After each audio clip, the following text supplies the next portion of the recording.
भक्तों, वास्तव में आध्यात्म में साधक की संजीवनी बूटी ही वह है जब साधक को उसके प्रभु की कृपा प्राप्त होती है।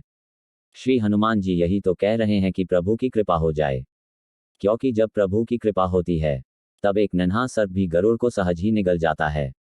ऐसा नहीं कि सर्प में इतनी शक्ति होती होगी, अपितु ये तो प्रभु कृपा का ही प्रताप है कि सर्प ऐसा अविश्वसनीय कार्य कर पाता है।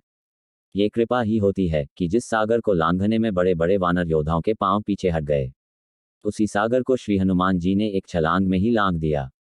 श्री हनुमान जी तो एक श्रेष्ठ व महान भक्त हैं, भगवान शंकर के अवतार भी हैं। वे समुद्र को एक छलांग तो क्या, एक संकल्प मात्र में भी लांघ सकते हैं। लेकिन प्रभु की कृपा अगर हो तो श्री हनुमान जी अथवा गरुड़ को भी छोड़िए, एक नन्हा सा कीट भी सागर को एक छलांग में लांघ सकता है। श्री हनुमान जी को जब अजर व अमर होने का वरदान मिला तो उन्होंने सोचा कि माता सीता जी तो ममत्व का असीमित सागर हैं, साथ में वे संपूर्ण जगत की माता भी हैं। और माता के ममत्व का क्या है, आज मेरी झोली वरदानों से भर दी, कल अपनी किसी दूसरी प्रिय संतान की झोली भर देंगी। जब माता मुझ जैसे अपात्र को भरा पूरा कर सकती हैं तो संसार में मुझे छोड़कर तो सभी एक से एक पात्र हैं।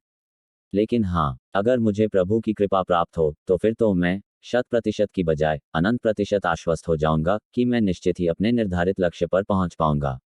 ये चौपाई इतनी समर्थ है जिसके जाप से मां आदिशक्ति सीता जी की कृपा, प्रभु श्री राम की कृपा और हनुमान जी की कृपा सहज ही प्राप्त हो जाती है, अनंत सिद्धियां और अजर अमरता का आशीष देती है। ये चौपाई और चाहिए ही क्या। चौपाई है, अजर अमर गुणनिधि सुत होहु, करहूं बहुत रघुनायक छोहु, करहूं कृपा प्रभु असुनी काना, निर्भर प्रेम मगन हनुमाना। इस चौपाई में माता सीता जी श्री हनुमान जी को अपने आशीर्वादों की अमृत वर्षा से नहला रही हैं।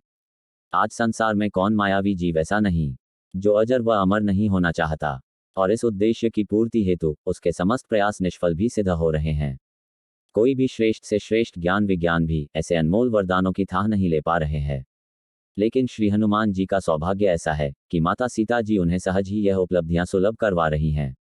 लेकिन श्री हनुमान जी को तो यह वरदान पूरे नख से सिर तक छक कर प्राप्त हुए थे। लेकिन ऐसा किसी भी दृष्टिकोण से देखने को नहीं मिला कि श्री हनुमान जी के मन में किसी प्रकार की कण भर भी चंचलता आई हो। वे तो बस चिर आनंद की अवस्था में ही विचरण कर रहे हैं। लेकिन चौपाई पढ़ें तो आप पाएंगे कि श्री हनुमान जी के हृदय में अति प्रसन्नता का उदय भी होता है, क्योंकि सहज ही जब श्री हनुमान जी के कानों में ये शब्द पढ़ते हैं कि प्रभु कृपा करें, तब श्री हनुमान जी परमानंद की अनुभूति करने लगे। पूर्ण समर्पण के साथ विश्वास रखकर जाप करें, मां जगदम्बा की कृपा अवश्य होगी। वीडियो को लाइक व शेयर करें और हमारे चैनल को सब्सक्राइब करें। धन्यवाद और प्रणाम।